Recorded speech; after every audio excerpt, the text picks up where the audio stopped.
verse 35 to 38. Matthew chapter 9, verse 30. I captured the same thought that I hope we as a church will land.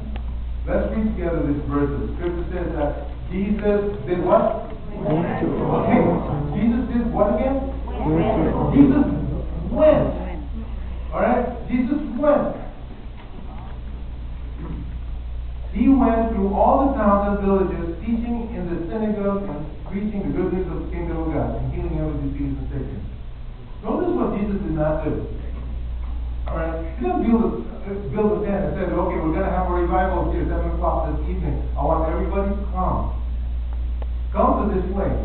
No, he didn't do that. What did he do? He went. He went to the people.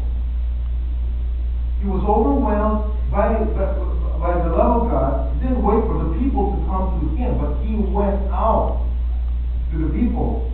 And why did he do that?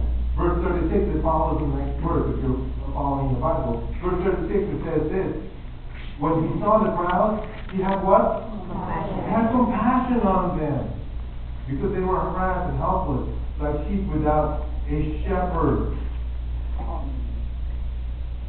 We gotta have compassion for those who are unfriendly. We gotta have love for them. And because they need to know the love of Jesus Christ. And who knows, you may be the only Bible that they will read. You may be the only Christ that they will see. If you're outside of the church,